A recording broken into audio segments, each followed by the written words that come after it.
Welcome to Run With It, Canada's running fitness and health program. On this month's episode, we have the Sports Doctor is In segment, so stay tuned for that. But first, let's go to my conversation with Aikay Vincent Oduoza about how he maintains a healthy lifestyle. Check this out. Joining me today is a very special guest, Aikay Vincent Oduoza, who is the founder of the Vincent Mark Law Practice, and he's here today to talk about his practice, his services he provides, and how does he maintain a healthy lifestyle. Welcome to the show. Thank you so much, Christine, and thank you for having me on your show. I'm very happy to be with you today. We would like to know, when did your passion start for law? Why did you want to become a lawyer? Okay, this is a long story back. So when I was ready to go to college back in Nigeria, I always wanted to study law, and the reason is because I believe that lawyers have many parts. They do all kinds of stuffs in all kinds of industries. So I wanted to have that diverse exposure, and that's what attracted me to law. But soon after graduation from the law school, I found I was attracted also to the financial services industry, which was quite booming in Nigeria at that time. So rather than go straight into law practice, I went into banking. And little did I know that the banking industry will keep me all the way for about 25 years. Wow. So I was in the banking industry for 25 years. I got to the level of probably second or third line in succession in a fairly big bank in Africa. And the job at that stage, at board level, became very stressful. And that led to my early retirement. I decided I didn't want to continue with very high-stress job. And that's how my interest in law was revived. And then as soon as I opted to join my family back here in Canada, I decided to challenge the bar exams in Canada. I didn't have to go to law school again, so I simply challenged the exams on my own, and luckily I passed. And then that's how Vincent Mark Law was born. Yes. Well, tell our viewers, was there a pivotal moment that you knew you wanted to be a lawyer? Yes, and this was again about 30 years ago, because my first call to the bar ever in any country was about 35 years ago in Nigeria. And that moment happened when my dad and a few extended family persons of his had issues to do with land contests. So they were fighting over land. Yes. I was a very little boy then. And the other parties had access to big lawyers. My dad, humble man, a teacher at that time, said, "Oh boy, I wish one of you would be a lawyer." And then he has 10 of us. There is 10 of us from my mom. 10. Yes, 10. I am right back, number 8. And all the others had chosen their professions and gone. And he says, "How I wish." And when I heard that, it kind of touched my heart. And I said, okay, I probably fulfill this man's wish and also get exposure, large exposure to all kinds of industries as a lawyer. Yes. And that's how the law practice, becoming a lawyer came into view. Yes, you have an impressive resume, solid banking background. Thank you. But that's transferable, right? It helped you along the way. Absolutely. So whatever you do in life, in the service industry, clients are at the center of it. So you serve clients in the banking industry, you serve them in the legal industry. I found that when I came to Canada, many lawyers and many of the big law firms put the glamour aside. You see that many of them are not passionate about clients. They are not client-centered. And that was the gap I saw right there to see if we could fill that gap. And that was the reason why saw as our mission and vision becoming client-centered. Vincent Mark Law is a client-centered law office. We rather not serve the client than serve the client half-heartedly. Yes. So we put all our passion, we put all our emotion, and we take up all those matters that we believe we will win for the client. And that has really helped us. Yes, I like the name. So Vincent is? So it starts with Vincent. Mark. That's my baptismal Yes. name. I am Catholic. Yes. And then Mark is my confirmation name. Ah, okay. So Vincent Mark Law. Yes. That's right. So you mentioned the word passion. Right. What do you love most about what you do? Oh, so passion for me is when I meet several different kinds of clients. Yes. There are diversity of clients. No two clients are one and the same. Each of them have their peculiarities, and it's a challenge to make sure we, number one, understand their legal need. What is it that they need? Number two, what is the best possible outcome for what they require us to look at? Number three, how do we communicate with the clients in a way that shows them that we care, that their challenge is our challenge, and that we are in it together. We are never detached from what our clients need. Yes. Yes, we win some, we also lose some, but Yeah. we always like to celebrate with our clients when they win. We also empathize with them when we have not been able to win what they wanted to win. So that is the heart of the passion, putting ourselves in the shoes and in the position of the clients. Right, that's wonderful. Like, the landscape has changed. Right. And keeps changing. Yeah, so yes. But tell us, how has it affected, the landscape and real estate, perhaps? So that's a good question, Christine, because part of our vision in Vincent Mark Law is also to be innovative, to try to make sure we do things differently than they were done 10, 20 years ago. So I'll give you a typical instance. When you prepared wills long ago, wills were prepared on a paper we call parchment paper. Oh, yes. So it's a special kind of paper where you have to do it in a way that looks like indenture. That's what it's called.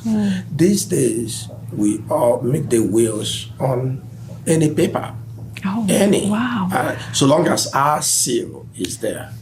Number two, more important point, wills in those days were done by people outlining all the properties and assets they have.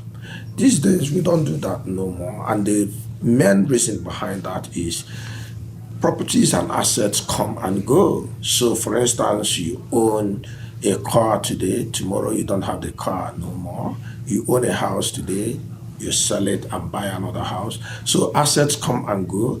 When you put specific assets in the will, then it might require you to keep changing the will whenever assets come and go.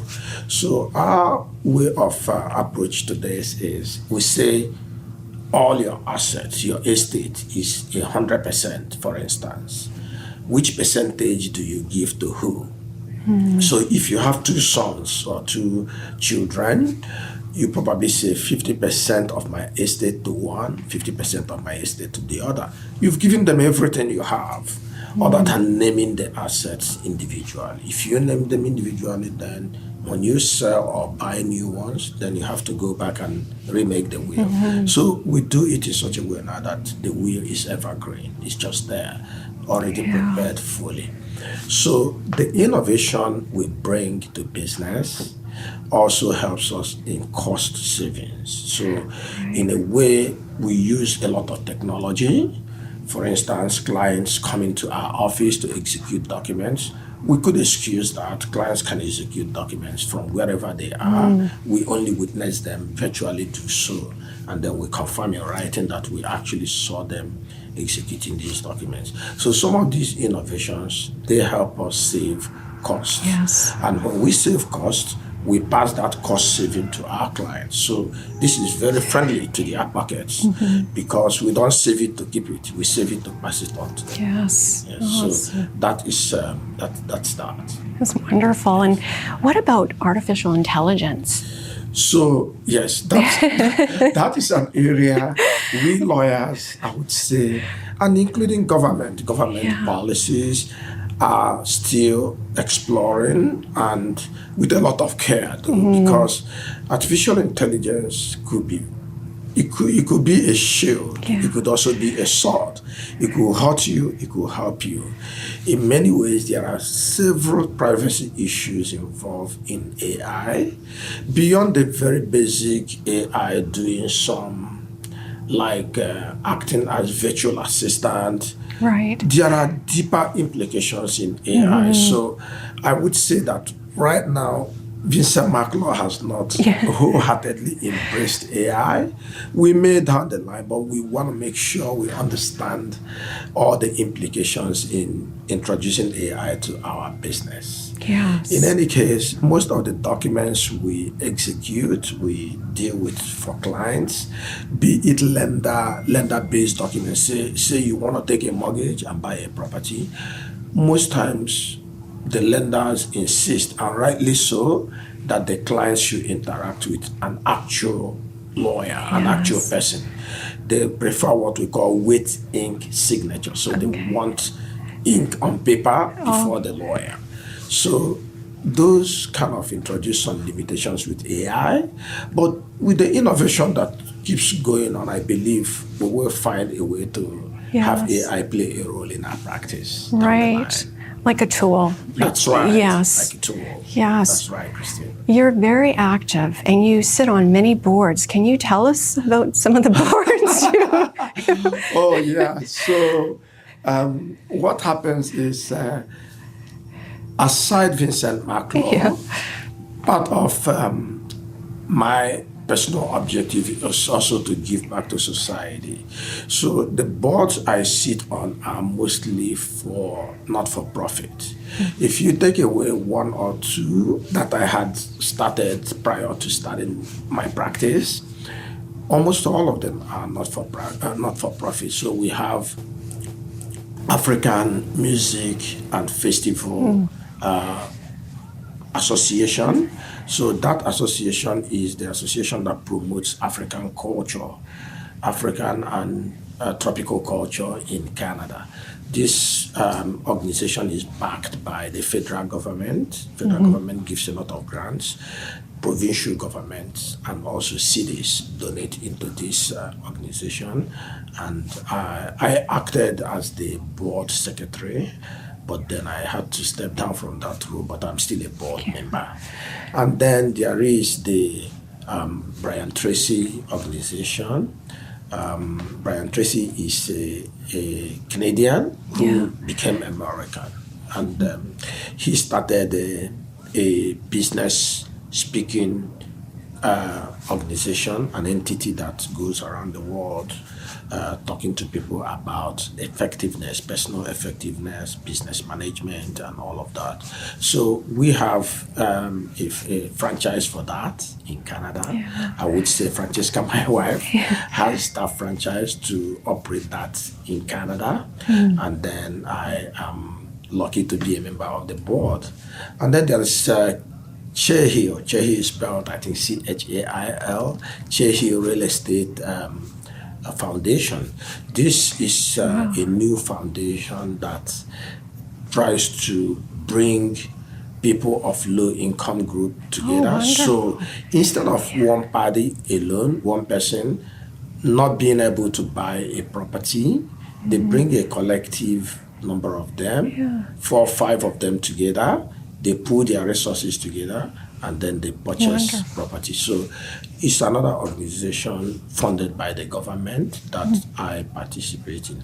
And then there is Access Pro Bono. Access Pro Bono is the entity through which lawyers give back a few number of hours for the most indigent clients, those who are unable to afford legal representation in their affairs. So lawyers go there and donate their hours. So I put in anywhere between 4 to 5 hours every month on that process. So what we do is we looking at clients' needs. We're looking at counseling them, looking at advising them on the best possible ways to solve their legal problem, which otherwise they cannot do because they lack the money to consult lawyers.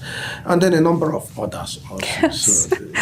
So, yes. Like when I say the word active, is there a typical day, right, for you? I mean, it's, So, right from when I was a student, my day always started. I am an early riser, and then I go to bed very early.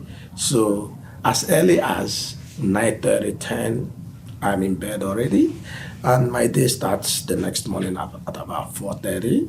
I simply rise up. I'm quite religious. I say my prayers, and then I prep for the office. I grab my breakfast. I never miss my breakfast. And then I usually go to the church for morning mass. I am raised as a Catholic, so I spend the next 30 minutes in the church at mass, and then I head to the office. At the office, I try to make sure that every day I deliver between 6 and 8 hours. I don't want to do more than 8 hours because I have struggled in the past with so much on my schedule, and some of those brought stress to me in my work as a corporate banker, and I don't want that to repeat. So I try to make sure that I schedule my work in such a way that it gives me some freedom to get home anywhere between 4:30 and 5 p.m. to spend time with the family, and also 2 to 3 times in a week go to the gym. Yes. And then a little bit of coaching soccer for some little boys who live near my environment. So this is the way typically my life goes. And in between, I am lucky, I dash home for my lunch. So I have my breakfast at home, lunch, and my dinner. So it's really important to eat healthy, right? That is correct. And then my wife also encourages that. So that is very helpful. So you have that life-work balance. That is it. I would say that is it, yes. Because that was what was missing when I was in the business world, when I was in the banking industry. So much stress, so many meetings, so many packed schedules and all of that. As I started Vincent Mark Law, it was a deliberate effort to make sure that I stayed within the lane that would give me the work-life balance. Yes. And I'm finding it so far, and it's very good. That's wonderful. Now, you say you go to the gym twice a week, right? 2-3 times. And yes. So you do your weight training or what, That's right. I do a little bit of weightlifting. I try to exercise, especially the cardiovascular area. And then another day, 1 or 2 days in the week also, I go for a walk. Oh, and my wife also prefers that, so she and I can go together for a walk. Yeah, keeping it in the family. That is family right. Fitness. Absolutely. Yes. Absolutely. For people who want to reach out to you for services, where can they go? So there are many pointers to Vincent Mark Law. We have a very robust website. It's www.vincentmarklaw.ca. So that's our website. And people can reach me by email. I encourage people to reach me directly. Yes. I don't screen my mails. And my email address is aikay@vincentmarklaw.ca. I also encourage people to talk to me personally on the phone.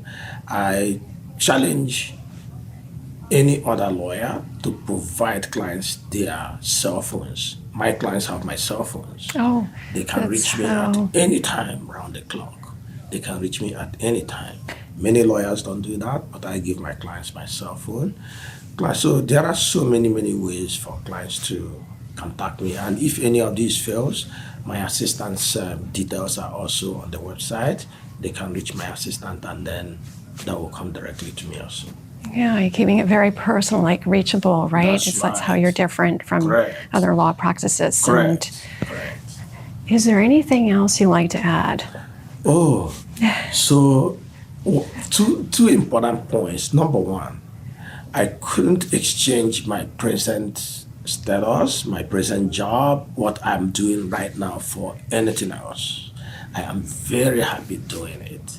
Each day I get up in the morning, I am whistling, I'm singing, I'm happy, I am prepared, and I look forward to coming to my job. That's one. Number two, I never ever take my clients for granted. Never. Whenever they contact me, I am there for them. I always answer. And one policy I have is if you call my phone or try to reach me, whether by email, text message, telephone, if you don't get me, the next possible opportunity, I will come back to you. And that usually does not exceed one business day. Yes. I must come back to you. So I love my clients, and my clients love me. So they keep spreading the word around. They keep talking about our office. It's a small office. We are not the biggest. We know from beginning we didn't want to be the biggest, but we want to be the best in terms of client attachment. So that is why our objective, our vision, our mission is all client-centered. Yes, and speaking of which, there's such a lovely, spacious office here. Thank you. So, Thank you. It's... So I can tell you about the office. When I was in the business world, in the banking, as an executive, as a director in the bank, I had a huge office. I got so used to it that even in my law practice, I didn't want to be packed into a space. So even though this costs a lot more, I am loving it. It's beautiful for me. You carry it so well and so passionate about what you do. And I want to thank you so much for your time so today. Much, Christine. Thank you. It's very nice to be with you. Yeah, Thank you. I likewise. appreciate it. Thank you. Thank you.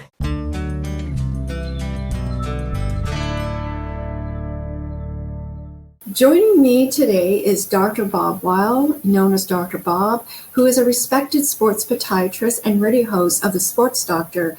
Dr. Bob is back on the show for The Sports Doctor is In segment on Run With It. And I'm so excited to have Dr. Bob because one of the things that we don't think about when we're working out, running, walking, playing pickleball is an essential gear, which is socks, which we're going to be talking to Dr. Bob about. Welcome, Dr. Bob. Hey, Christine, it's always fun to be with you. We were both talking about the fact that whether it's 4 years or 5 years or 3.5 years, that we've done our monthly segment on a myriad of topics. So, yes, socks matter. And it's become a bigger deal with more information regarding what are the ingredients, what are some of the different important points to pay attention to. And they end up being just as important as a particular shoe that we might be in. And recently, over the past year, Hurdle Apparel, which are high-tech socks, have become supporters of the Sports Doctor. And one of their co-founders, Tasha Hayes, studied at MIT the whole world of fabrics. So they mixed in so much technology into the side of whether it's support, whether it's comfort, whether it is a strategic padding, all of these things that, we've all taken for granted over the years when we would take whatever we had and throw them in our running shoes or our sports shoes, whether we were playing tennis, whether we were running trails, whether you were running marathons, and didn't realize that we could take a step up with some particular attention to everything from the fabric to the structure to the shock absorption, etc. Things that become very important, being starting with being comfortable. Yes, and style too. I mean, there's so many great point colors out there, yes. and And, it's just wonderful because I've always been a big, huge fan of socks. And I remember one of the owners of a specialty running store said, you and your socks, because if you have the proper running shoes, you need that support. So why not, invest? Now, it is an investment, right, Dr. Bob? Because they're not that cheap. Well, either of the running shoes, but I got to tell you a funny story when you mentioned the idea of style and colors. It's part of my article coming out soon in Lower Extremity Review, which is a magazine that we talk about all the time. We've written so many different subjects and articles called Socks Matter. And one of my stories was, of course, all of us growing up, if we got socks for a present, we would say, yeah, really, that's great, like one of those kinds of presents that nobody cared about. And all of a sudden, over the past decade or two, we started seeing designs and colors and whatever. I started making a big deal about it. Patients would talk to me all the time. Hey, Dr. Weil, I love your sock. Dr. Weil, you got your Cheech and Chong socks on. So it became something that fashion was added to the mix besides the sports medicine side that you and I are really talking about. And as the technologies improved, paying attention to things that counted. I know Hurdle said they talked about hundreds of tests they did when it came again to what type of support. What about this anti-gravity technology that Tasha would talk about, that Hurdle was employing to allow better shock absorption with thinner materials? And the whole idea of a left sock and a right sock. So the story was that socks became a cool present to get, something that was fun compared to the mundane, what are you kidding me? That's my present kind of attitude that I grew up with forever. But again, on your question, the investment, definitely more than the junk we used to pay in the past, but it's sure no big deal. We're talking $25 and under in many, many different instances.